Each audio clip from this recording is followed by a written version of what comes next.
الله تعالى عليه وسلم قال الله تعالى في شان حبيبه الكريم يا أيها الذين آمنوا استعينوا بالصبر والصلاة إن الله مع الصابرين صدق الله العظيم وبلغنا رسوله النبي الأمين المتين الكريم ونحن على ذلك من الشاهدين والشاكرين والذاكرين والحامدين والحمد لله رب العالمين. میرے آقا کے دیوانوں، شمعِ رسالت کے پروانوں، اولیاء اور امت کے جانثاروں، آئیے ہم اور آپ مل کر اس آقا نامدار، مکے مدینے کے تاجدار، دونوں عالم کے غم گسار، سید ابرار واقعار، نائب پروردگار، نور کی آنکھوں کے تارے، کشتی ملت کے خیول ہارے، کونین میں سب سے انوکھے اور سب سے نرارے، حضور احمد مجتبی محمد مصطفیٰ صلی اللہ علیہ وسلم کی بارگاہ میں قسم میں عقیدت اور محبت کا ثبوت دیتے ہوئے بارگاہ رسالت درود پاک پڑھ لے اللہم صلی علی سیدنا مولانا محمد وعلی آلہ وبارک وسلم. صلاۃ و سلام علیک یا رسول اللہ صلی اللہ تعالی علیہ وسلم.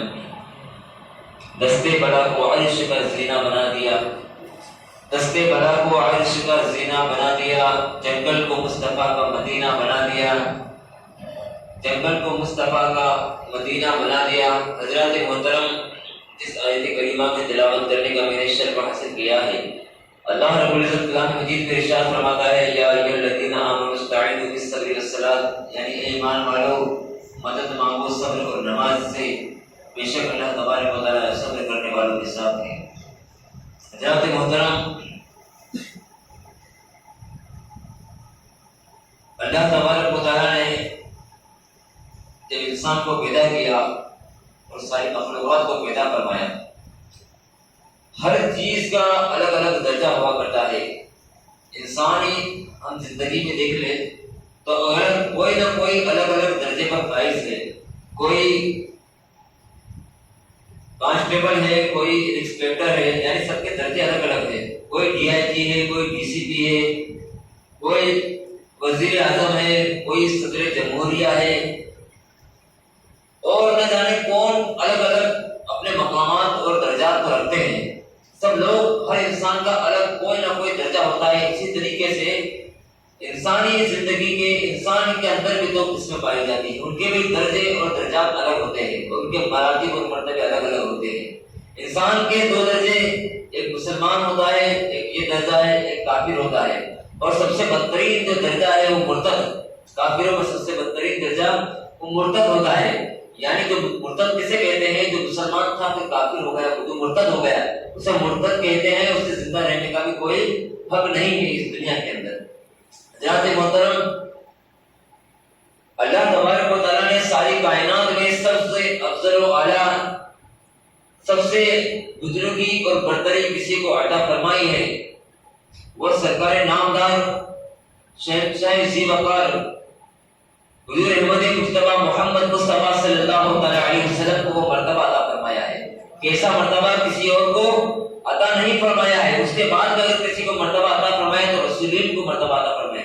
رسولوں کو وہ درجات ملے ہیں اور وہ بلندیاں ملی ہے. اس کے بعد بھی کسی کو درجہ ملا ہے، وہ انبیاء کرام کو درجہ ملا ہے. انبیاء کرام کے بعد صحابہ کرام، صدیقین، صالحین، شہداء، اولیاء اعظام، اولیاء کے اندر غوث، پھر خواجہ، قطب، ابدال، اوتاد، اغواث، سب کو الگ الگ کوئی نہ کوئی الگ الگ مرتبے پر فائز ہے اور سب کے الگ الگ مراتب ہیں، مرتبے ہیں. اسی طریقے سے کوئی انسان کتنا ہی اچھا عمل کر لے، چاہے وہ کیسے ہی عمل کے اندر ساری زندگی اور اللہ تبارک و تعالیٰ کی بارگاہ میں سجدہ ریز ہو جائے، سجدہ کرتا رہے، تب پھر اسے وہ مقام، یعنی نبوت کا وہ مقام نہیں مل سکتا. کیونکہ جو نبوت کا جو مرتبہ اور مقام ملا ہے یہ کسی عمل کی وجہ سے نہیں بلکہ اللہ تبارک و تعالیٰ کی فضل سے ملا ہے. اللہ تبارک و تعالیٰ کی عطا سے ملا ہے. اللہ تعالیٰ جسے چاہتا ہے اسے نبوت عطا کر دیتا ہے. لیکن نبوت کا دروازہ آقا علیہ الصلوۃ والسلام پر، نبوت کا دروازہ ختم ہو چکا ہے. اب آقا علیہ الصلوۃ والسلام کے بعد میں کوئی اور نبی پیدا ہونے والا نہیں ہے. آقا علیہ الصلوۃ والسلام خاتم النبیین ہیں، آخری نبی ہے. اور اسی طریقے سے پھر صدیقین، صالحین، شہیدوں کا الگ اور مقام اور مرتبہ ہوتا ہے. شہید ایک ایسا مرتبہ ہے، ایک ایسا مرتبہ ہے اور اللہ تبارک و تعالیٰ انہیں ایسا مرتبہ عطا فرماتا ہے کہ جب انسان شہادت کا جام پی لیتا ہے تو زمین سے زمین کی جب پستی پر ہوتا ہے تو جیسے ہی شہادت کا جام پی لیتا ہے وہ آسمان کی بلندیوں پہ پہنچ جاتا ہے. جب انسان شہادت کا جام پی لیتا ہے وہ زمین سے پستی سے زمین کی پستی سے آسمان کی بلندیوں پر پہنچ جاتا ہے. سن 1937 کی بات ہے, ابھی سال پہلے کچھ 100 سال پہلے ہوئے. عبد القیوم نام کا ایک شخص تھا, بہت مشہور و معروف, اس کا نام ہوا, کراچی میں رہا کرتا تھا. وہ اس کے پاس میں ایک گھوڑا ہوا کرتا تھا, وہ صرف گھوڑا گاڑی چلایا کرتا تھا, اور بہت زیادہ غریب, نہ اس کا کوئی غمگسار تھا, نہ اس کا کوئی راہ دکھانے والا کوئی رہبر تھا, نہ کوئی دوست تھا, اور نہ ہی اس کے غم کو کوئی بانٹنے والا کوئی انسان تھا. لیکن میں یہ واقعہ کہنے کا مطلب یہ ہے کہ جب انسان شہادت کا جب جام پیتا ہے تو اللہ تبارک و تعالیٰ سے زمین سے آسمان کی بلندیوں کو کیسا پہنچا دیتا ہے. عبد القیوم اس کراچی میں جب تو ہندوستان اور پاکستان کا نہ بٹوارا تھا, نہ کچھ تھا, نہ جب ٹیلی ویژن تھا, نہ کوئی اور چیز تھی. اس وقت عبد القیوم نے, انگریزوں کا زمانہ تھا, کسی انگریز نے یہ لکھ دیا آقا علیہ الصلوۃ والسلام کی بارگاہ میں, اس نے بے ادبی اور گستاخی لکھ دی. کتاب میں بے ادبی اور گستاخی کو لکھ دیا. جب عبد القیوم جو ٹانگا چلایا کرتا تھا, اس کے پاس میں کوئی نہیں, اسے کوئی نہ دوست تھا سوائے ایک گھوڑے کے, اس کا نام موتی تھا. اس سے بہت اور نہایت کی محبت کیا کرتا تھا, اور اس کے ساتھ بہترین طریقے سے رہا کرتا تھا, کیونکہ اس کا کوئی غم غصہ نہیں تھا.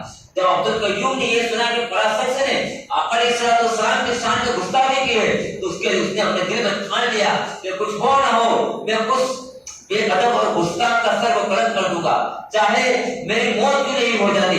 اس کے دل میں آ گیا, اور دل میں آنے کے بعد میں وہ نکل جاتا ہے, اپنے گھوڑے کو موتی کو بلاتا ہے.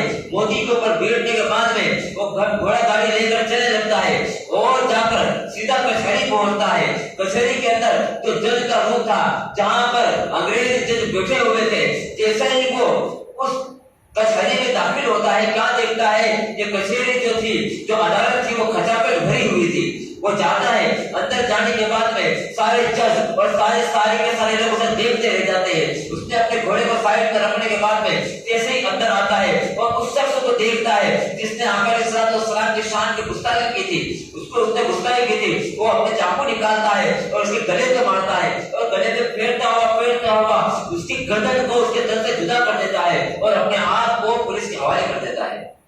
پولیس کے حوالے جب وہ کر دیتا ہے, پولیس کے حوالے ہو جانے کے بعد میں اس کی یعنی اب اس کے اوپر مقدمہ دائر ہو جاتا ہے. اس کو جیسا ایسا کر کے سب لوگ اس کی جو ضمانت ہے وہ کروا لیتے ہیں, اس کو چھوڑ دیا جاتا ہے. اب دیکھیے جب اس نے گستاخ نبی کی گردن کاٹ دی تو اسے جب تک کوئی نہیں جانتا تھا, اس کو کوئی جانتا نہیں تھا سوائے وہ اپنے موتی کے سوا کسی اور کو نہیں جانتا تھا. وہ صرف ٹانگا چلایا کرتا تھا, اپنے گھوڑا گاڑی چلایا کرتا تھا اور زندگی بسر کیا کرتا تھا. لیکن اس نے جب اس کو اس وہ مکان کے اوپر کہ اس کو مار دیا جائے گا, اسے شہید کر دیا جائے گا, انگریزوں کا زمانہ تھا کہ اس کو مار دیا جائے, تو جو سارے کے سارے وکیل, بڑے سے بڑا وکیل اس کے پاس میں آتے ہیں اور کہتے ہیں کہ تو اپنا بیان کو بدل دے, اور کہتے ہیں کہ میں نے ایسے ہی مار دیا یا کچھ اور چیزیں. وہ کہتا ہے, عبد القیوم کیا کہتا ہے کہ میں اپنے بیان کو ہرگز نہیں بدلوں گا. اس نے آقا علیہ الصلوۃ والسلام کی شان میں گستاخی کی تھی, میں نے اس کی گردن اڑا دی, بس یہی ایک مسئلہ ہے, اور میں چاہتا ہوں کہ میری بھی موت ہو تو شہادت کی موت ہو.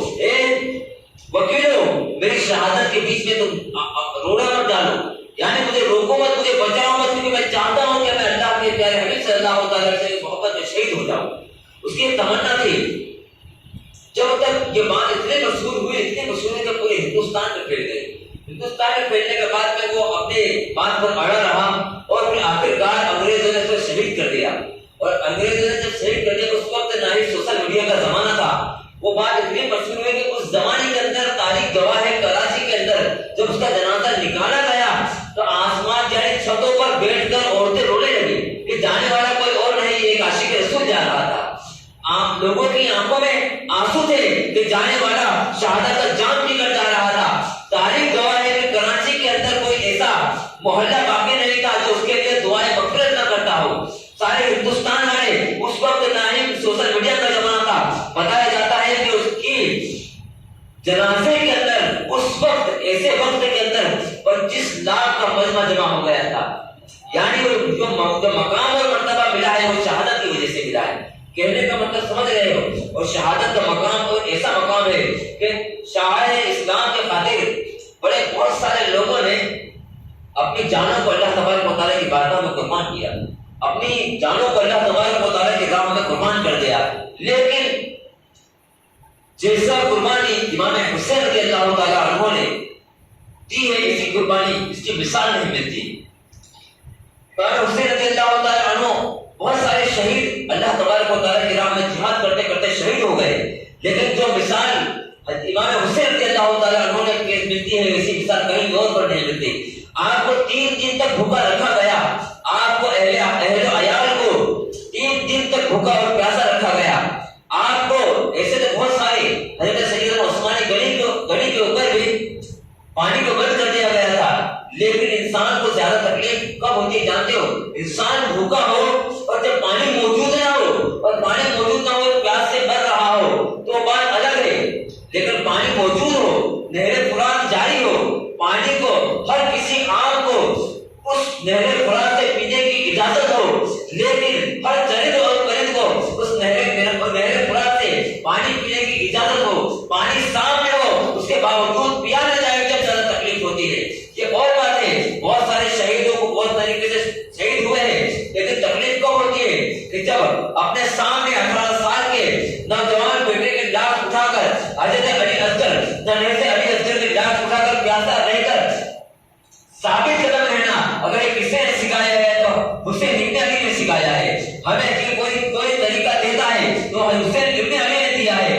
امام حسین رضی اللہ تعالیٰ عنہ صبر اور رضا کی منزل کے ایسے فائدے سے انہیں پتا تھا کہ میرے شہید ہو جانے کے بعد میں خیمے کو جلا دیا جائے گا، پردہ نشین عورتوں کو بے پردہ کر دیا جائے گا، ان کے ہاتھوں میں ہتھکڑی لگا دی جائیں گی، ہماری لاشوں کے ساتھ بے حرمتی کی جائے گی۔ اس کے باوجود صبر اور رضا کا دامن کسی نے تھاما ہے، وہ حسین ابن علی نے تھاما ہے۔ اور یاد رکھیے جب انسان شہادت کا مقام پیتا ہے تو اللہ تبارک و تعالیٰ کا ارشاد فرماتا ہے وَلَا تَقُولُوا لِمَن يُقْتَلُ فِي سَبِيلِ اللَّهِ أَمْوَاتٌ، یعنی جو اللہ تبارک و تعالیٰ کی راہ میں شہید کر دیے جائے انہیں تم مردہ مت کہو، بل احیاء، بلکہ وہ زندہ ہے، تم ان کی زندگی کو سمجھ نہیں سکتے۔ اور وہ کیسے زندہ ہوتے ہیں جانتے ہو؟ یہ بہت مشہور اور معروف واقعہ ہے، حضرت علامہ جلال الدین سیوطی نے اپنی کتاب میں لکھا ہے، اور امام احمد رضا خان فاضل بریلوی نے اس کو اپنی کتاب میں لکھا ہے کہ 3 مجاہد تھے، 3 مجاہد جنگ لڑنے والے جو اللہ تبارک و تعالیٰ کی راہ میں جہاد کیا کرتے تھے، نوجوان 3 اللہ تبارک و تعالیٰ کی راہ میں جہاد ہی کیا کرتے تھے۔ اس کے بعد میں کیا ہوتا ہے کہ روم کے بادشاہ نے اور روم کے سپاہیوں نے ان کو گرفتار کر لیا، اور گرفتار کرنے کے بعد میں انہیں عیسائی بادشاہ کے سامنے پیش کر دیا گیا۔ عیسائی بادشاہ نے کہا کہ اے مسلمانوں، اے مجاہدوں، تم لوگ اپنا دین اسلام کو چھوڑ دو اور عیسائیت کو قبول کر لو، ورنہ ہم تمہیں قتل کر دیں گے۔ تو مجاہد جو 3 مجاہد تھے جو دین اسلام کے سپہ سالار تھے، وہ کہتے ہیں ہم کچھ بھی ہو جائے ہم اپنی جان کو قربان کر سکتے ہیں لیکن دین محمدی کو نہیں چھوڑ سکتے۔ ہم اپنی جان تو دے سکتے ہیں لیکن دین محمدی کو ہم ہرگز نہیں چھوڑ سکتے۔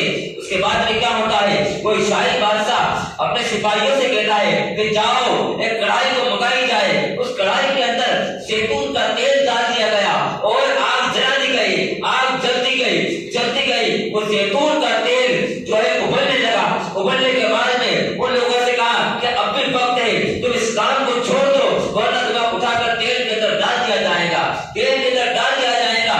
تو وہ 3 مجاہد ایک زبان ہو کر کہتے ہیں کہ ہم مرد حق باطل کے آگے مان کھا سکتے نہیں، مرد حق باطل کے آگے مان کھا سکتے نہیں، سر کٹا سکتے ہیں لیکن سر جھکا سکتے نہیں، اور غلامان محمد جان دینے سے نہیں ڈرتے، یہ سر کٹ جائے یا رہ جائے کوئی پرواہ نہیں کرتے۔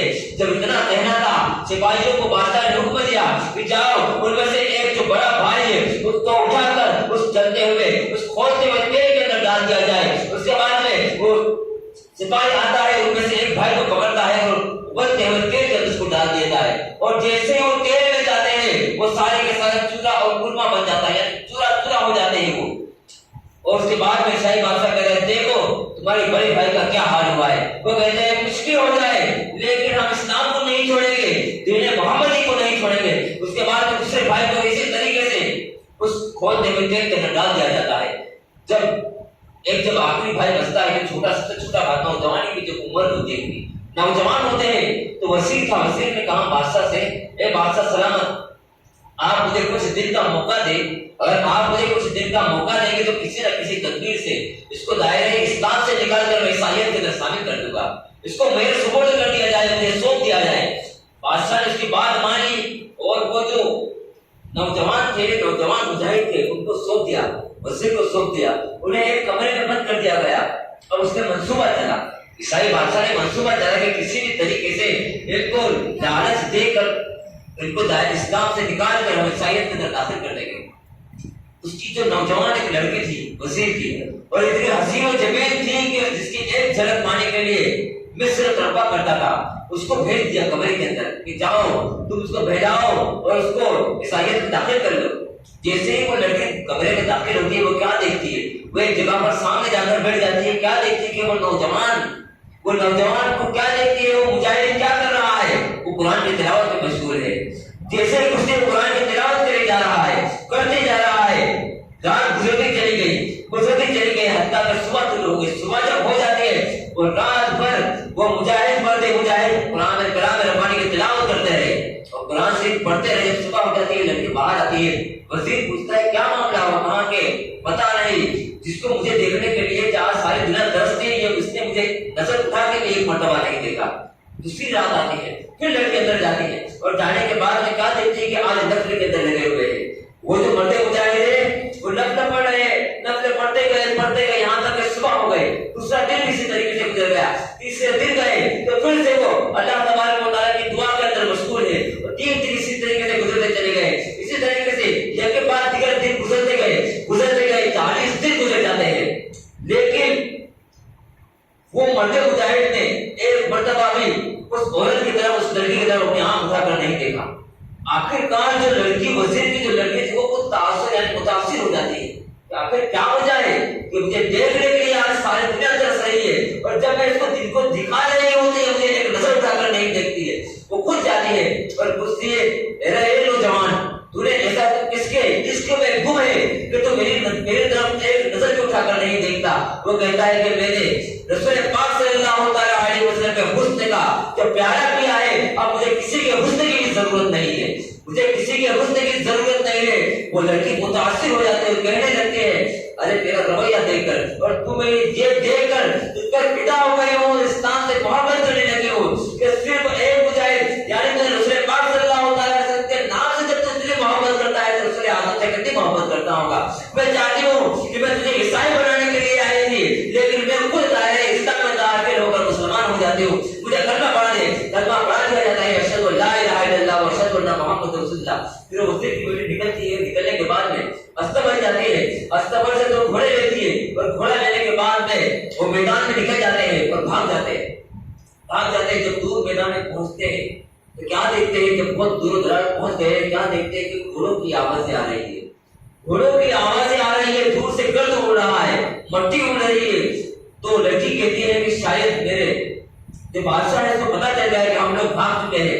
تو وہ مرتے مجاہد جو نوجوان تھے انہوں نے اپنی تلوار نکالی اور کہا کہ ہم لوگ رسول پاک صلی اللہ علیہ وسلم محبت کرنے والے ہیں، اگر یہ اکیلے لشکر کو میں اکیلا ہی کافی ہوں۔ لیکن جیسے ہی وہ گرد و غبار پاس آتی جاتی ہے، گھوڑوں کے ٹاکے گھوڑے جب نظر آنے لگتے ہیں، جب پاس آتے ہیں تو کیا دیکھتے ہیں، وہ دو بھائی جو عیسائی بادشاہ نے کھولتے ہوئے تیل میں ڈال دیے تھے، وہ فرشتوں کے فوج لے کر کے ساتھ میں چلے آتے ہیں۔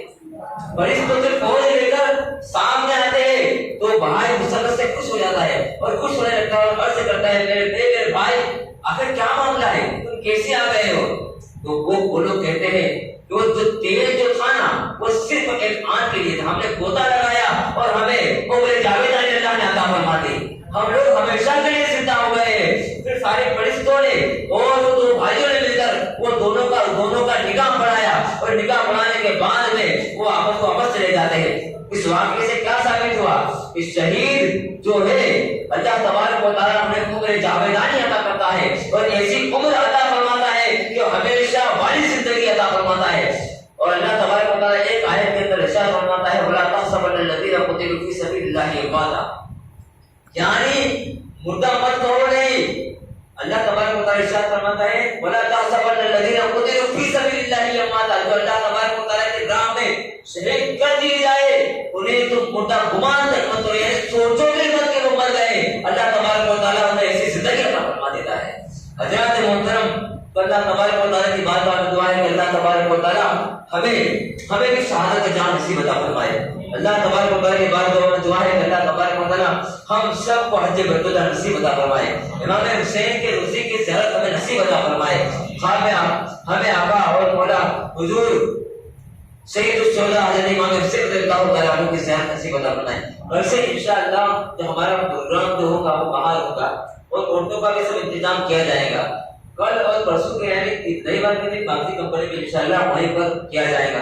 آپ لوگ تمام حضرات وہاں پر آئے اور رونق بخشے اور اپنے جو قسمت ہے اس کو جگمگائے، کیونکہ جہاں پر ذکر حبیب ہوتا ہے وہاں وہ خود خدا قریب ہوتا ہے، جہاں ذکر حبیب ہوتا ہے خود خدا قریب ہوتا ہے، اور ایسی محفلوں میں بیٹھنے والا بڑا خوش نصیب ہوتا ہے، کیونکہ اللہ کے نبی نے کہا ارشاد فرمایا ہے حسین منی و انا من الحسین، یعنی میں حسین سے ہوں اور حسین سے، اس کا مطلب یہ ہوا کہ جس نے حسین کا ذکر کیا اس نے میرا ذکر کیا ہے، تو یہ صرف حسین کے نہیں آقا علیہ السلام کی محفل بھی ہے۔ تو تمام حضرت سے گزارش ہے کہ وہاں پر شرکت فرمائے، وہاں پر آئے اور امام حسین رضی اللہ تعالیٰ عنہ کے کچھ کیا واقعات ہوئے، کیا معاملات درپیش آیا کربلا کے اندر انشاءاللہ بیان کیا جائے گا۔ کل انشاءاللہ سیدھا ہم کربلا کے میدان میں پہنچ جائیں گے اور انشاءاللہ پھر بتائیں گے کس طریقے سے کیا ہوا اور کیسے ہوا، یزید کون تھا اور امام حسین نے کس طریقے سے اس کے ساتھ میں جنگ کا اعلان کیا اور نہ جانے کیا کیا معاملات پیش آئے، انشاءاللہ کہنے کی کوشش کروں گا۔ اللہ تبارک و تعالیٰ کی بارگاہ میں دعا ہے اللہ تبارک و تعالیٰ میرے کہنے کو آپ کو سمجھ میں اگر کسی قسم کی لفظی اور خطا ہو گئی خدا تو اپنے فضل و کرم سے معاف عطا فرما۔ وما علینا الا البلاغ۔ السلام علیکم ورحمۃ اللہ وبرکاتہ۔